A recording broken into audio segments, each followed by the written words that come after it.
Exciting video में आप सभी लोगों का स्वागत है। मेरा नाम है सुधीर और इस पर्टिकुलर वीडियो में हम बात करेंगे Nifty and bank Nifty option chain के बारे में। उसको समझने की कोशिश करेंगे, अंडरस्टैंड करेंगे ये जो मार्केट में फॉल आया है तो क्या कितना और मार्केट गिर सकता है, इस चीज़ को हम अंडरस्टैंड करने की कोशिश करेंगे। तो जल्दी से वीडियो को स्टार्ट करते हैं डाटा पे और समझेंगे यहाँ पे कि निफ्टी और बैंक निफ्टी का कैसा डाटा बना हुआ है। साथ ही साथ अंडरस्टैंड करने की कोशिश करेंगे ये जो मार्केट में गिरावट आई है तो और कितनी गिरावट यहाँ पे बढ़ सकती है। बट उससे पहले बात करेंगे मार्केट एट 11 के वीडियो की।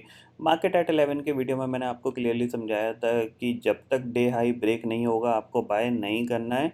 नीचे आप इवन मैंने यहाँ पे ये तक बता दिया कि 15,800 भी निकलने में इसको बहुत ज़्यादा दिक्कत होने वाली है। नीचे आपको स्विंग लो तक मार्केट जाता हुआ दिखाई दे सकता है। तो जिन लोगों ने यहाँ पे वो मार्केट एट 11 का वीडियो देखा होगा तो यहाँ पे ये धीरे धीरे अपना स्विंग लो की तरफ गया। बट अच्छी बात क्या हुई है पता है, यहाँ पे इसने नया स्विंग लो नहीं बनाया।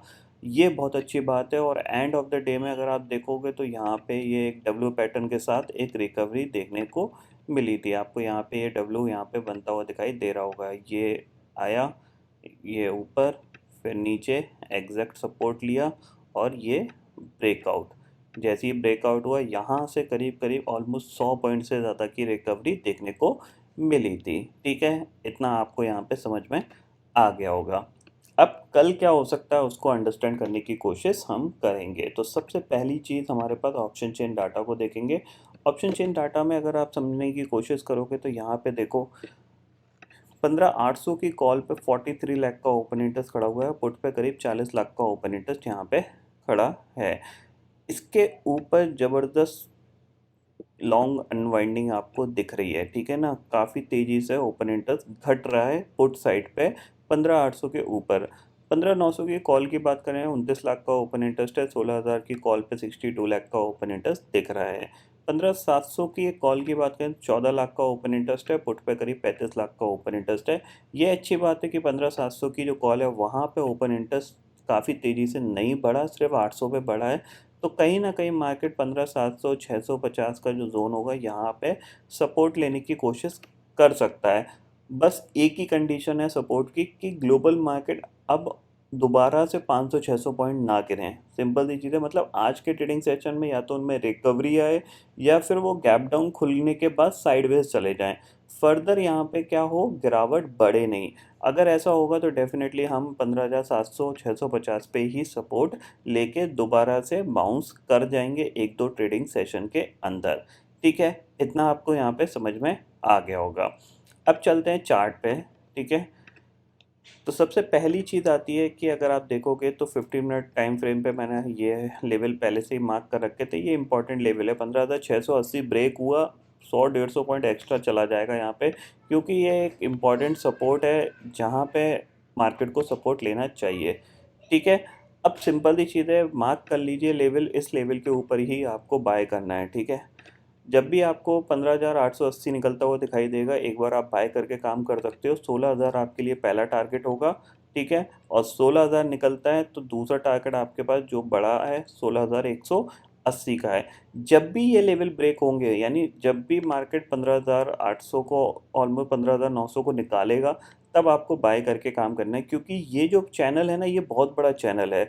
इस चैनल में जब भी ब्रेकआउट होगा मार्केट में, यानी रिकवरी आएगी, तो एक बहुत अच्छा मोमेंटम यहाँ पे बनेगा, ये ध्यान रखना। वरना ये हो सकता है कि ये यहाँ तक जाए और ये रेजिस्टेंस लेके दोबारा से नीचे आ जाए, फिर ये दोबारा से इसको ब्रेक करे। तो जब भी ये लेवल ब्रेक होगा 15,900, एक स्ट्रॉन्ग मोमेंटम यहाँ पे बन सकता है और उस स्ट्रॉन्ग मोमेंटम का आपको फ़ायदा उठाना है। 100 से 200 पॉइंट का मोमेंटम यहाँ पे आ सकता है, क्योंकि बहुत बड़ा गैप है। आप देख रहे हो ये इतना बड़ा गैप है, इस गैप में करीब करीब 200 पॉइंट आपको मिलने ही चाहिए, ऐसा मैं एक्सपेक्ट कर रहा हूँ। ठीक है ना। दूसरी चीज़ यहाँ पे समझने की ज़रूरत है कि अगर ये अगले 2 से 3 ट्रेडिंग सेशन में अपना नया स्विंग लो नहीं बनाता है, आप यहाँ पे मान लीजिए ये यहीं पे हॉल्ट करता रहता है, तो फिर आपको एक शानदार रिकवरी आपको मार्केट में देखने को मिल सकती है। नया स्विंग लो नहीं बनना चाहिए। जैसे ही नया स्विंग लो बनेगा तो फिर मार्केट और ज़्यादा बियरिश हो सकता है, ये चीज़ आप क्लियरली समझ लीजिए। ये लेवल आपके लिए इम्पॉर्टेंट होगा। ठीक है, अगर नया स्विंग लो नहीं बना रहा है तो फिर जैसे ही ये इसके ऊपर निकलेगा 15,820 के ऊपर निकलेगा हम बाय करके काम कर सकते हैं। यहाँ पे ये चीज़ क्लियरली समझ लीजिए।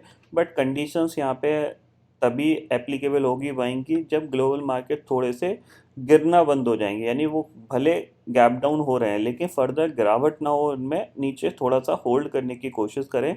उस केस में आपको यहाँ पे एक रिकवरी बनती हुई दिखाई दे सकती है, क्योंकि जैसे ही होल्ड करेंगे वो बाउंस बैक आने के लिए यहाँ पे रेडी हो जाएंगे, क्योंकि अल्टीमेटली वो भी ओवरसोल्ड कंडीशंस में पहुँच गए हैं। ठीक है, तो निफ्टी के लिए आपको क्लियरली ध्यान रखना है कि 15,900 के ऊपर आपको यहाँ पे एक बार बाय करके काम करना है।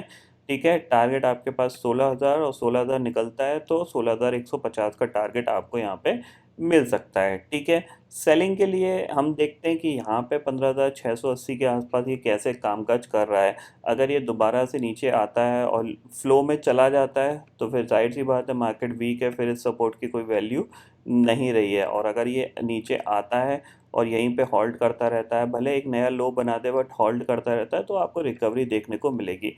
सेलिंग का यही एक व्यू था जो यहाँ पे हो चुका है। अब यहाँ पे थोड़ा सा वेट एंड वॉच करना पड़ेगा। थोड़ी सी विक्स जंप होके आया है तो प्रीमियम भी जंप हो गए ऑप्शन के, तो थोड़ा सा आपको सावधान रह के काम करना है। बट बाइंग के लिए तो यहाँ पे एक बाइंग का मौका ज़रूर ढूंढिएगा 15,900 के ऊपर। यहाँ पे आपको एक स्टॉप लॉस लगा के 15 से 20 पॉइंट 50 पॉइंट का इस ट्रेड को ज़रूर मिस मत करिएगा। इसमें हो सकता है आपका स्टॉप लॉस भी ट्रिगर हो जाए, और हो सकता है आपको 150 से 200 पॉइंट का मोमेंटम भी यहाँ पे मिल जाए। ठीक है, ये पॉइंट आपको यहाँ पे समझ में आ गया होगा। अब बात कर लेते हैं बैंक निफ्टी की, तो बैंक निफ्टी को भी देख लेते हैं बैंक निफ्टी कैसा ट्रेड किया।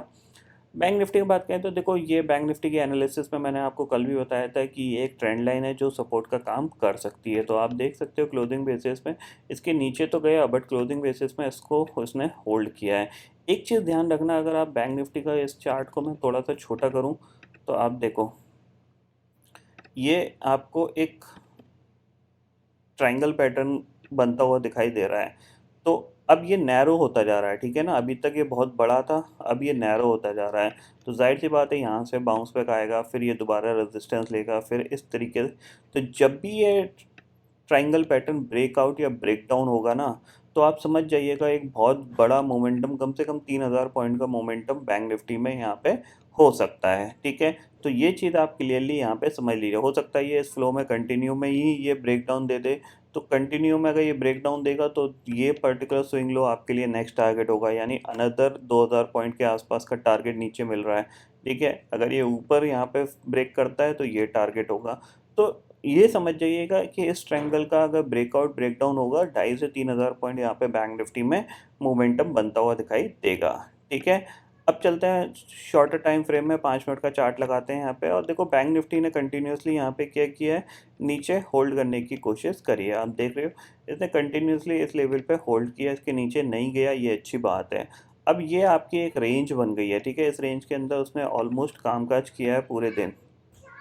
ठीक है, और अब जाके ये एंड ऑफ द डे जाके इसको ब्रेकआउट दे सकता है। तो 33,500 के ऊपर अगर निकलता है एक बार तो हम बाय करके काम कर सकते हैं। टारगेट हमारे पास क्या है, 33,750, और 33,750 निकलता है तो 34,300 तक के लिए यहाँ पे टारगेट मिल सकते हैं। ठीक है, किस तरीके से उसको मैं आपको एक्सप्लेन कर देता हूँ। 50 मिनट का टाइम फ्रेम लगा हुआ है। ठीक है, पहला लेवल है आपके पास 33,500। अगर ये ब्रेक होता है तो हम एक बार बाय करेंगे इस डे हाई के टारगेट के लिए। ठीक है ना, तो करीब 250 पॉइंट का मोमेंटम है ये, 33,750 या 33,700 का टारगेट हम लेके चल सकते हैं। ठीक है, 33,750 निकलता है तो नेक्स्ट टारगेट हमारे पास है 34,000, और 34,000 निकलता है तो 34,300। ये टारगेट आपको यहाँ पे मिल सकते हैं आगे आने वाले दिनों में। जब भी ब्रेक होंगे तब हम इस मोमेंटम को प्ले करने की कोशिश करेंगे। ठीक है, ये समझ में आ गया होगा। यहाँ पे निफ्टी का मैंने आपको बता दिया, बैंक निफ्टी का बता दिया। अब बात कर लेते हैं ग्लोबल मार्केट की। तो करंटली अगर देखा जाए तो यहाँ पे देखो, इंडेक्सेस फ्यूचर्स में यहाँ पे चलते हैं। ठीक है, 500 पॉइंट गैप डाउन होने के संकेत हैं डाउ फ्यूचर के, यानी 550 पॉइंट नेगेटिव डाउ फ्यूचर, और करीब करीब नेस्डेक फ्यूचर 338 पॉइंट नेगेटिव कामकाज कर रहा है। अब यहाँ पे देखो क्या चीज़ है, यहाँ पे अगर आप अंडरस्टैंड करोगे तो ये चार्ट अगर खुल जाता है तो ठीक है। अब आप देखो, यहाँ पे ये होल्ड किया, रिकवरी आई, हॉल्ट किया, ब्रेकडाउन हुआ। अब अगर आज के ट्रेडिंग सेशन में ये 300 पॉइंट की रिकवरी हो जाती है या फिर ये फर्दर नहीं गिरता है, मतलब यहीं पे हॉल्ट करने स्टार्ट कर देता है 11,500 600 के आसपास, यहीं पे कैंडल ये छोटी छोटी बनना स्टार्ट हो जाती है, तो फिर आपको यहाँ से दोबारा से एक बाउंस बैक देखने को मिलेगा। अल्टीमेटली रेंज 13,000 से 11,000 के बीच की रहेगी अगर यहाँ से, क्योंकि आपको बाइंग की अपॉर्चुनिटी तभी मिलेगी जब ये होल्ड करेगा। अगर आज इसमें रिकवरी आ जाती है नीचे से तो जाहिर सी बात है फिर आपको जो आज का लो बनेगा वो लो एक सपोर्ट का काम यहाँ पे करेगा। ठीक है, तो यही चीज़ आपको यहाँ पे मॉनिटर करनी है कि आज इसमें फर्दर गिरावट बढ़ रही है या फिर ये नीचे से रिकवरी दिखाना स्टार्ट कर रहे हैं। अगर ये रिकवरी हो जाती है 300 पॉइंट की जगह ये 100 पॉइंट ही करके बंद होता है तो जाहिर सी बात है नेक्स्ट वीक इवेंट है फेड का, तो ये दोबारा से बाउंस बैक कर जाएंगे। तो थोड़ा सा आपको यहाँ पे यही चीज़ पे मॉनिटर करना है और उसी के अकॉर्डिंग आपको अपनी ट्रेड प्लान करनी है। लेवल वाइज मैंने आपको ट्रेड बता दी है कि आप किस तरीके से प्लान कर सकते हैं। तो आई होप दोस्तों ये पर्टिकुलर डाटा आपको समझ में आ गया होगा। दोस्तों फिलहाल इस वीडियो में इतना ही है। आई होप ये वीडियो आपको पसंद आएगा। वीडियो पसंद आता है तो लाइक और शेयर ज़रूर करिएगा और चैनल को जो सब्सक्राइब कर लीजिए, क्योंकि मैं सुधीर लेके आता रहूँगा हर दिन आपके लिए नए नए वीडियो। इसी के साथ शुक्रिया दोस्तों, जय हिंद।